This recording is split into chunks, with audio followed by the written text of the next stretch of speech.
3 years ago, I was at a local woodworking sale, and while everybody was busy blowing their money on tools to hide from their spouses, I noticed a stack of boards off to the side that seemed out of place. After a quick Google search to confirm my suspicion, I was able to fend off enough people who realized what I had just stumbled upon and promptly paid over $1,200 for wood that is softer than pine, 2.5 times more expensive than walnut, and covered in hundreds of wormholes with a side salad of rotted ends. So why pay that much for something that looks like it was used to build a Home Depot pallet? Is this just another example of getting caught in the hype, where people like me convince themselves that a $2,000 bottle of wine is better than a $20 one because it was aged in barrels made from wood that Winston Churchill may have looked at once, which automatically makes it taste like democracy and defiance? I'll let you be the judge of all that, but hear me out, because this is truly some of the rarest wood in the entire US, and likely something I will never be able to get my hands on again. So saying the stakes are high throughout this build is not an exaggeration. For the 99.99% of people that are not arborists watching this video and haven't figured out what species of wood this is already, it's obviously Castanea dentata, also known as American chestnut. And you're probably thinking, did he just compare a tree that produces nuts for a crappy Christmas song to Winston Churchill? It's not my finest, but the history of these trees is pretty unique because at the turn of the 20th century, North American chestnuts made up about 60% of the forests along the eastern seaboard of the US. Today, if you're lucky to come across chestnut like this, it's reclaimed, meaning it's been taken out of old barns or homes and then resold with a bunch of big old nail holes. However, this particular chestnut is so unique because it is all from the same tree that was pulled out of a lake in the mountains of North Carolina, and is what lumber dealers refer to as virgin, meaning it was never used. So it's incredibly sought after. I actually felt like I was losing money if I didn't buy everything at the time, just like a Black Friday TV deal. So what do you build with a very rare and expensive wood? It's a great question, because my plan was to wait for the perfect project to come along, and 3 years later, still nada. But a month ago, my wife essentially read me my woodworking Miranda rights if I didn't build something to solve a problem we have. If you're like our family, horizontal surfaces just collect things, and our dining table plus kitchen island must be the most horizontal because we are constantly playing a game of move the stack of junk we should just throw out but can't from one to the other. Well, thankfully, we have a vacancy adjacent to our dining table that can house a cabinet. I've heard these referred to as sideboards, buffets, but I'm going to be real with you, it's a junk drawer. So yes, I'm using the rarest and most expensive wood I've ever come across to store our junk. If that's not a true American consumerism love story, I don't know what is. Now, so far you've seen me mill up a bunch of wood, and for the observant folks at home, some of this is not chestnut. It's the luxurious red oak.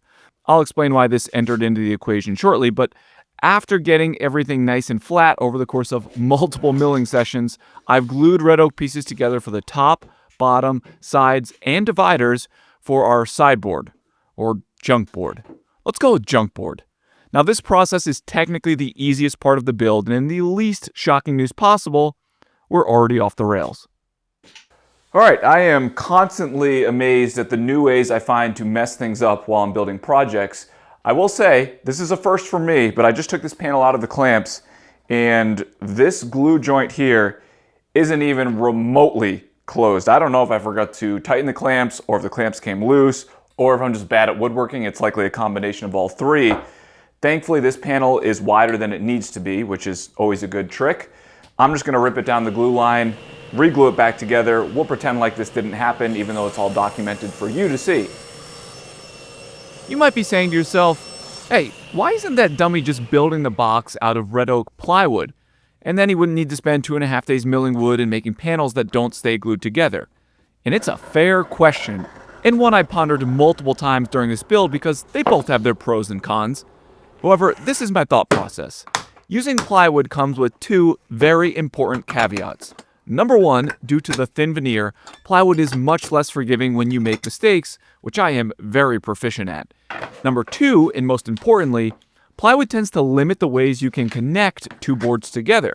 And that statement isn't about strength, it's aesthetics. Unless you use a miter, from some vantage point there will be exposed plywood sides. For instance, right now I'm cutting rabbets on the ends of my top and bottom panels. If I were doing this with plywood, you will see the ply layers from the side, and even though I'm building a junk board, I don't want it to look like junk, so solid wood it is. For the woodworkers in the audience, especially those just starting out, if you take nothing else away from this video, please remember this, because it took me way too long to figure it out. Keep all of your project parts as oversized as possible for as long as possible during a build. You already saw it with the panel mishap, and these rabbets are about a 32nd of an inch oversized intentionally to make my life easier later on. I could give you some classic coaches speak and tell you that every step of a build is the most important, but I'm going to be real with you and tell you the next is by far the most critical. I need to route out a groove that will accept the tambour, and it goes along the outer perimeter of the upper and the bottom panel. Now, I've never routed out a groove to accept tambour before because, well, I've never made tambour doors. So I have this template here that I'm going to fix to both of the panels. I did take a test run. It didn't go perfectly, and the router tipped at one point. Fingers crossed that I know what to do or what not to do this time around when it really counts. This is certainly one of those tasks that would be easier with an actual CNC instead of my router and a guide bushing, or even better, one of those new fancy fandangled Shaper Origins that are basically handheld CNCs. But aside from my inability to grasp technology, believe it or not, I do enjoy parts of the process more when I can be more hands-on and do it the old school way. Well, old school for me at least. Which is likely why I'm a person that is fascinated by learning everything I can about the history of Castanea dentata. I know using the scientific name is obnoxious, but this is my moment to feel smarter than I actually am, so humor me. Okay, we have the iPhone of trees making up the majority of forest market share. However, instead of giving us nothing other than bad Siri updates, the trees were actually useful and a big source of food for all beings and creatures, from humans to animals and insects. And when settlers arrived, they quickly discovered the wood was ideal for building. Aside from producing massive straight-grained boards because the trees grew so big, the wood is also very rot-resistant, which made it perfect for everything, such as log cabin foundations, floors, fences, eventually railroad ties, and telephone poles. When you have that many trees producing millions of pounds of nuts annually, everyone was benefiting. Mountain folk were harvesting them, selling them for people to eat, and farmers to feed their livestock. Our nuts were the best nuts, and these nuts basically helped shape the country, which makes sense why they eventually ran for president decades later. Unfortunately, this is where the story takes an unexpected turn, because in 1904, when dentata meets Cryphonectria parasitica, I don't think I'm saying that right, but remember that name because I am going to quiz you on it later. Now, before we talk about this weird Romeo and Juliet story, let me fill you in on one of the key elements of this design, and that is a faux back panel that hides the tambour door when it slides open. Thankfully, I was able to use the same 1/4-inch bit in my router to cut a groove that will accept the back panel. And the important part is stopping the groove where the divider that separates the drawers from the tambour is located. There's also a second internal divider that is offset from the front, and you need this one in place to give an eventual shelf something to latch onto. While being a technology-deficient woodworker does have its drawbacks, one of the advantages is I can essentially model in place and cut all my parts to size on the actual pieces instead of the fake computer ones. At least that's how I justify it all to myself. The double bonus is the moment of pure panic while fitting everything together for the first time, hoping your non-computer assisted math works and doesn't leave you with a wonky mess. Thankfully, we're in the clear, and with those measurements in hand, it's time to move forward and start cutting down the Winston Churchill wood where I have no margin for error, doing something I've never done before. Okay, I am in a predicament. I've been staring at these boards for the better part of an hour. It's time to move forward and make a decision. So here's the issue.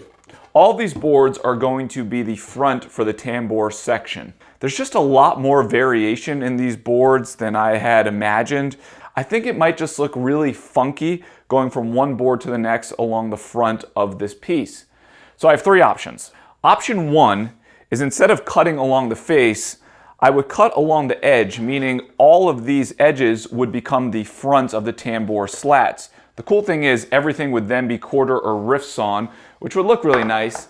The downside is all of my slats would then be about 5/8 of an inch wide. I wanted them closer to 3/4 of an inch. It'd actually probably be less than 5/8 of an inch by the time I get these planed down one more time. Option 2 is to stick with the original plan, which was cutting all of these 3/4 of an inch wide and then keeping them sequential so that I can have the grain flowing straight across. Option 3 is very similar to option 2. I would cut these at 3/4 of an inch wide, but instead of numbering the parts, I wouldn't worry about that because I would mix and match these in a random assortment and have some from this board next to some from this board, so on and so on. You get the idea. I think it could look pretty cool and it could play into the tambour effect. But the nice thing is, for 2 or 3, I can start cutting right now. I'm going to rule out option 1. I just don't love the idea of the thinner tambour slats, even though it would be really cool to have all of that rift sawn grain and the quarter sawn on the front, but maybe another time. I can't remember where I heard or read this recently. I want to say it was the comment section of another video, but someone pointed out that wood is one of the few mediums that fights you just about the entire time you're building. And think about it, it's a real asshole and physically fights you with splinters, especially the ones under the fingernails. However, that pales in comparison to the mind games it plays with you because it is such a chore keeping the stuff flat and square. Every time you joint, plane, or rip strips like this, you run the risk of it moving. It's a total pain in the ass when you think about it, unlike clay or watercolors. If we're circling back to the plywood versus solid wood, this is all a clear benefit of plywood, especially since you don't need to tuck it in at night so it stays flat.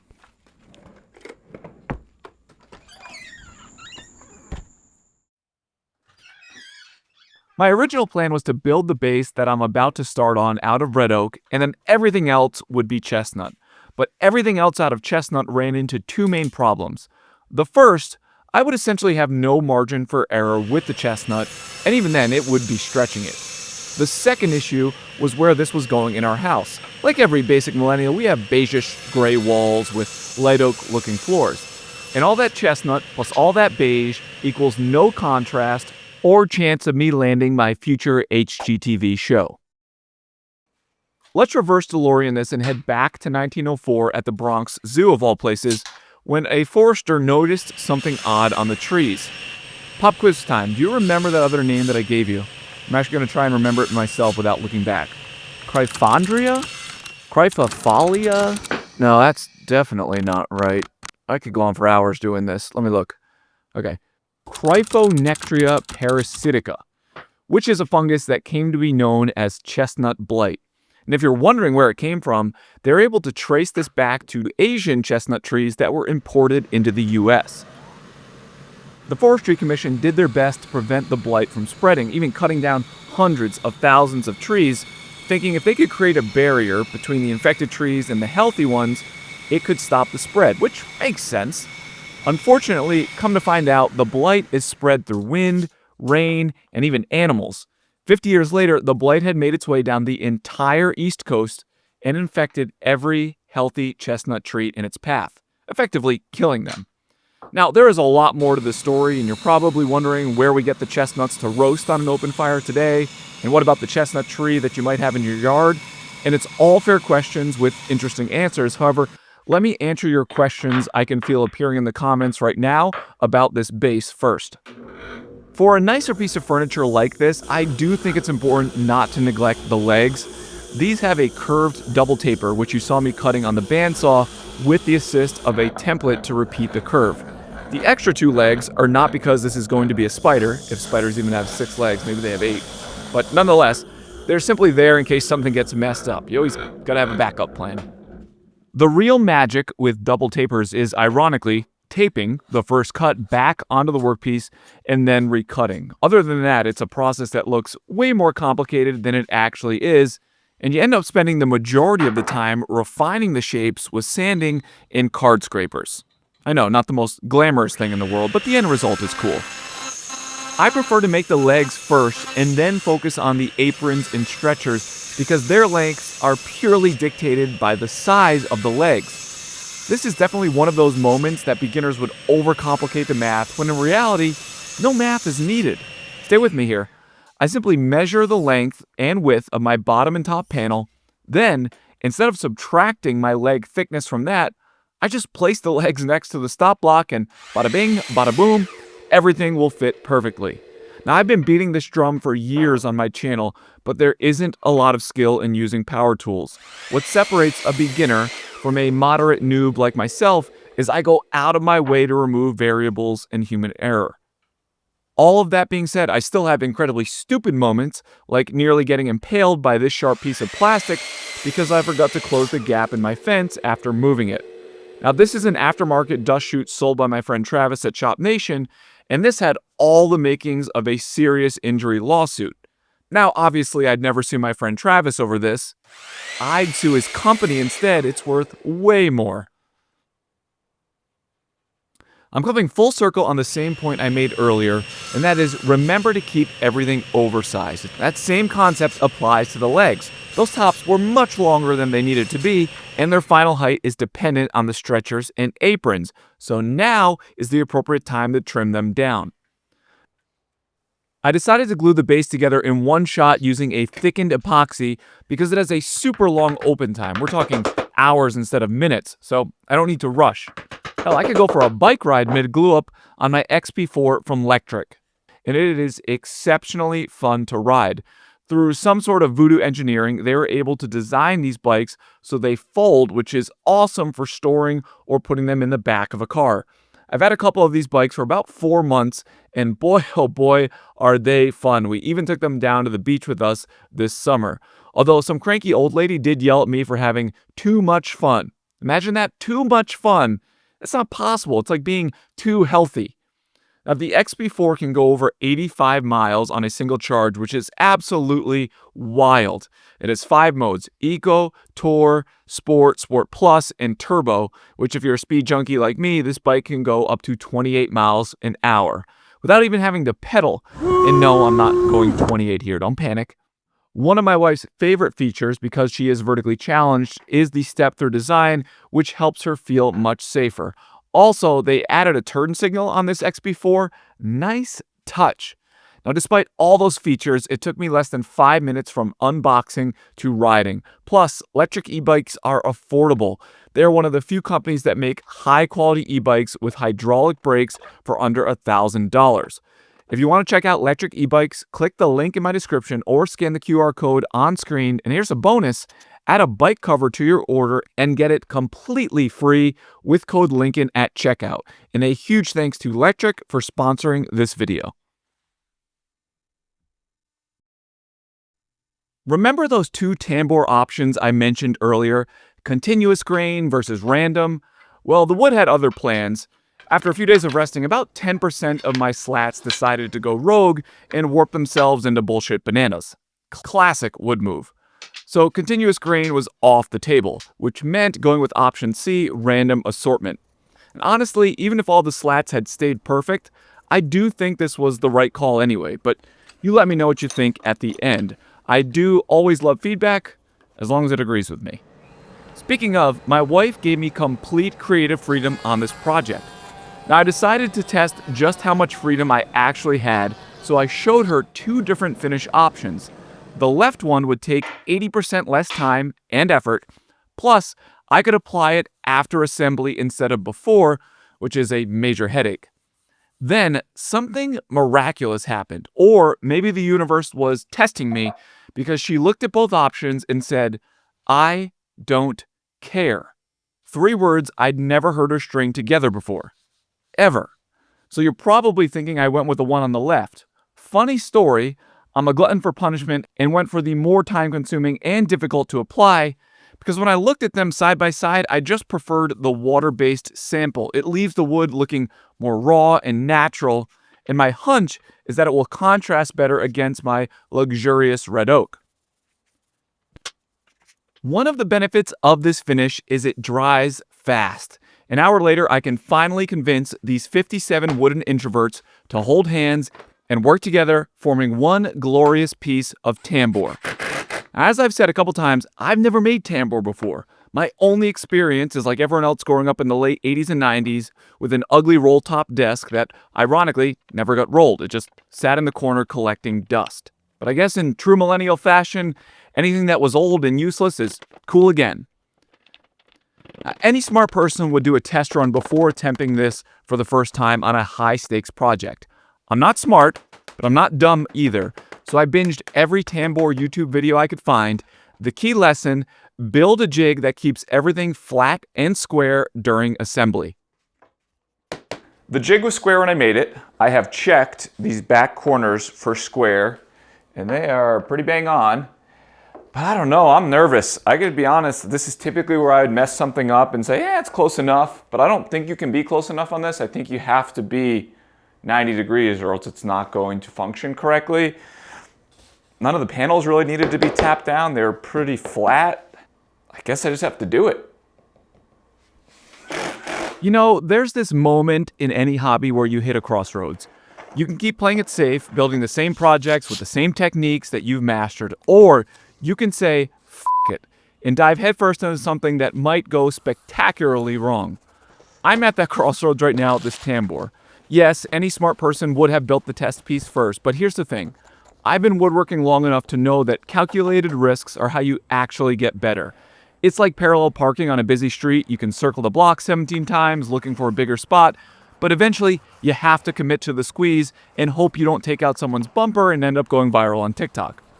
Over time, I've learned the difference between a calculated risk and just being an idiot. I binged all those videos, asked friends questions. I now understand the critical points, and I know my skill level. This isn't me throwing darts blindfolded in a room full of balloons. It means me finally feeling confident enough to trust my abilities when it actually matters. Because honestly, if I mess this up, there's no plan B, no backup slats, no magical do-over button. It either works or my wife gets to store her junk in a very expensive wooden rectangle with trust issues. But that's exactly why this moment matters.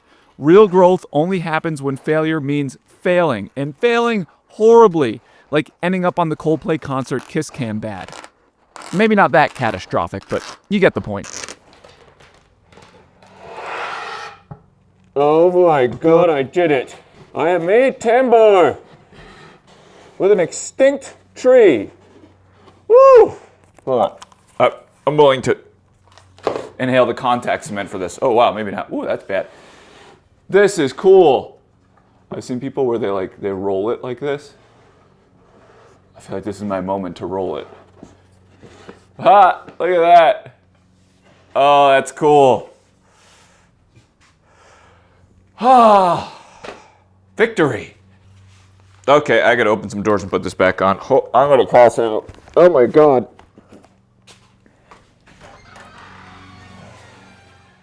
While I am simultaneously coming down from the high of the contact cement and the euphoria of that actually working, I want to talk through a bit of an issue. Now, I could have added some fake drama to this video, but I figured this out last night when I was watching another YouTube video explaining how to make tambour. This return here is cut so that the tambour would have to flex in that direction. Tambour, when it's cut like this with a small roundover, does not go in that direction, which makes sense in hindsight. So that's effectively useless.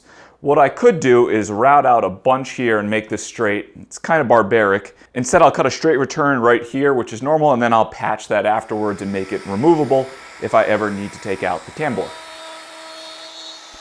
And with that boo-boo fixed, I can cut a rabbet on both sides of the tambour that matches the depth and width of my groove. So what happened to the 4 billion dead chestnut trees? These massive 100-foot giants didn't just vanish. I mean, they stood there like tombstones across 200 million acres. Many were harvested, but most just became bug hotels, and the worms went to town on them like my tree, until storms or rot finally toppled them over. Now here's the kicker. Those roots never got the memo, and they would just keep pumping out new shoots every few years, and those shoots would grow for 5 to 10, thinking that they had beat the odds, and then bam, the blight kills them again. Which is why you can still see American chestnuts today, but they are functionally extinct. It's nature's most depressing Groundhog Day. 60 million zombie chestnut clumps still exist, trapped in this endless cycle of hope and death. Now, here is where it gets ridiculous. Remember, that blight came from imported Asian trees. Well, guess what we're eating when we buy chestnuts today? knockoff Timu chestnuts. And these chestnuts are the budget version of what we lost. American chestnuts were the Cadillacs, 130-foot giants with sweet nuts and wood that built this country. Japanese and Chinese chestnuts max out around 50 feet. The wood is terrible for building and they taste relatively disappointing, but they are blight resistant. And please don't confuse this as some subliminal xenophobic messaging. I'm just pointing out that the irony here is brutal. Scientists now spend millions trying to reverse engineer these trees, hand-pollinating them and playing genetic Jenga to create 73,000 hybrids, which sounds like a lot of trees until you remember billions once stood. So the next time you see store-bought chestnuts, remember, you're looking at the ultimate participation trophy. Trees that accidentally destroyed an empire and then took over the market with their mediocre product. This is the point in a build when you think you're almost done, but in reality, you're not even close. It's like moving. There's always one more thing to load in the car. And you saw me cutting the filler piece for the straight return. I also added a shadow line to the base with a rabbiting bit and installed the figure 8 fasteners. I nearly forgot to edge band a bunch of plywood to build the drawer boxes later on. And last but not least, I'm making this cute little handle that will be the drawer pull for the tambour. Thankfully, the car's packed and I can move on to pre-finishing before assembly.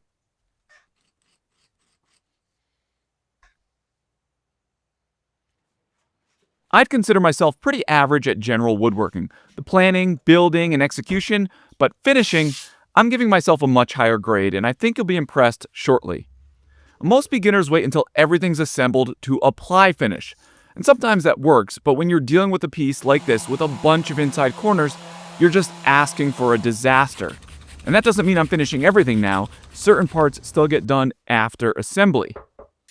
There's definitely a time and place for red oak, and that time and place was 1997 in every builder-grade kitchen across America. Since I'm not trying to recreate any childhood trauma, all the oak is getting dyed black. And I mean really black, like soul-crushingly black. So I need to use ink to get the look that I'm after. I've ruined enough t-shirts with this splattery mess to finally wise up and wear an apron. But trust me, no one hates me more than me right now wearing this goofy thing. But it's one less shirt that looks like I got into a pen fight during 3rd grade recess. Speaking of childhood traumas. I know what you're thinking. What the hell was I doing spraying water on all those panels? Why was I hand sanding after that waterboarding? And why only hand sanding? Heck, what grit did I even stop at before I went to Guantanamo Bay? And of the dozens upon dozens of products out there, why rattle can lacquer to keep my emo red oak from looking like garbage? These are exactly the types of questions flooding my email and DMs daily. And here's the brutal truth. The answer is always, it depends. Which is the most unhelpful response when you're staring at a project you spent weeks building, holding a can of finish, and terrified you're about to ruin everything. I get it. You've probably been there standing in the finishing aisle at the store, completely overwhelmed by 17 different polyurethanes, wondering if you need satin or semi-gloss, and if the oil-based will turn your beautiful maple orange. It will, by the way. That's exactly why I created Honest Finishing, the most comprehensive course I could possibly make. It's 4.5 hours of me in real time walking you through every single step of prep work, finish selection, and application for all the most common products. No fast forwarding through the boring parts, no, and then the magic happens here.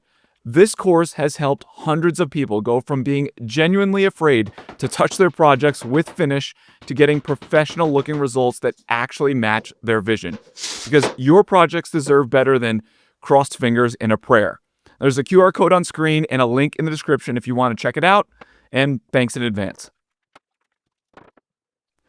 I did this glue up in multiple stages. First, each side individually, giving them a couple hours in between, then the dividers together, and finally the top panel. Now, all that sounds easy, and it is, which is why I choose to break this up into sections rather than tackling it all at once. I told you, I'm stupid, but not dumb. Also, I simply don't own enough long parallel clamps to try it in one shot. As promised, the rabbets are about a 32nd of an inch oversized, but taking a flush trim and cleaning that up gives you an absolutely perfect looking joint, even if it's a smidgen out of square. This is also why you don't pre-finish any exterior surfaces when there will be mating joints. I have yet to build a project like this where a little refinement isn't needed. If you made it this far in the video, first of all, I appreciate it, but I'm willing to bet you're either a fan of the channel, or if this is your first experience, I hope you're not hating it so far. But this feels like the right time to get something off my chest. When I started YouTube, I had a clear plan. Make videos I'd actually want to watch, like something topical where I learn stuff and bonus points if I laugh. It's why I can go from not knowing cows need hoof trimming to diagnosing an obviously infected corium after a few binge sessions, or learning everything I can about American chestnut trees. For years, that's been my formula. Teach hobby woodworkers something new, make them smile, and then send them off with newfound confidence to take calculated risks that won't end up on TikTok. But YouTube's evolved since I started 4 years ago. It's now the #1 streaming platform, and most views come from TVs instead of phones in a dentist waiting room. People expect longer experiences, like Netflix shows with actual stories and journeys. Basically the opposite of my "here's how to cut a rabbit, goodbye" videos. And my job is twofold: make videos you love while also getting views, and views are much harder to come by with my old format. Plus, AI makes it easier for people to find answers without watching some goofy guy in an apron explain wood grain for 15 minutes. So I can either keep banging my head against the wall or adapt. If this video felt different, good. I'm not saying it's perfect or everyone will love it. I'm trying to balance teaching and laughs while bringing you along for the ride. Right now, I suck at it, and this was harder to film and edit than my first upload, but hopefully it resonates with some of you. And I'll do my best to keep getting better so I don't end up like those 4 billion chestnut trees. Functionally extinct, but still trying. So I have this panel ready to go that will make up my 3 drawer fronts. But the reality of building boxes like this, especially bigger ones, is that try as you might, they often don't come out perfectly square. This one is close, but it's not dead nuts on.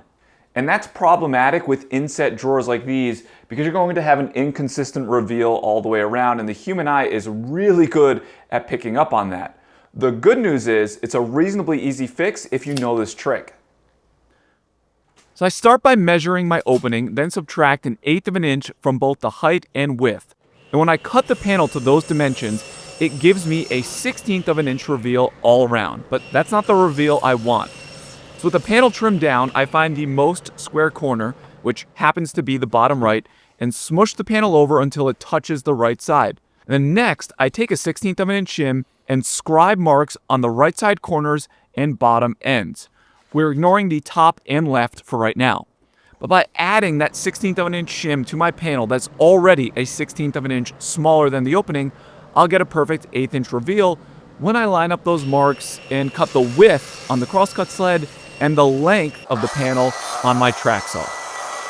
Then it's really simple. You take the panel back, put 1/8 of an inch shims on the bottom and right side, then scribe the top and left using 1/8 inch spacers for my marks. Key takeaway: make your initial reveal half the size of your eventual one. If you don't have a track saw for the longer panels, a simple tapering jig on your table saw also works very well. Now you might be wondering why I went with 1/8 of an inch reveal instead of a 3/32. It's very simple. I'm lazy. The curve of my saw blade for cutting this panel into 3 drawer faces is a full 1/8 inch curved blade, and trying to figure out all the different math with the actual height is way too advanced for my 5th grade math skills. If you're looking for my best tips and tricks for installing drawers and drawer faces, see previous statement about making lots of teaching videos. There is plenty of old content to walk you through this step by step. I know viewers, and honestly myself, expect something to go catastrophically wrong with a build like this. And as much as that sucks for me, it usually makes for a better video when I have to overcome disasters while screaming profanities off camera. I kept waiting for that moment, thinking the next step would be where everything falls apart and I walk away in disgust. And if you're expecting this to be the lead-in to that disaster, here's a plot twist. It's not. And I'm not sure if Churchill was smiling down on me while sipping a rare 1935, or if the high stakes forced me to slow down, although that doesn't make sense since I built this in 8 days, which is lightning fast when you're filming, by the way. Or maybe it's because the romantic side of me was so enamored with taking a piece of history from the greatest ecological disaster in American forestry and turning it into something useful again. I mean, this tree survived 2 world wars and lived through the entire rise and fall of the American chestnut empire. And now it gets to watch my wife store random junk in it, which doesn't sound like the most dignified retirement, but it beats rotting in a lake. Whatever the hell it was, I hope you like how it turned out. And just remember, good woodworking is about taking calculated risks. Sometimes you parallel park successfully, sometimes you end up on TikTok, and sometimes you get lucky enough to give a 120-year-old tree one more chapter in its story. As for whether my wife actually likes this or just pretends to, so I'll stop talking about chestnut trees, well, that's a mystery for another day.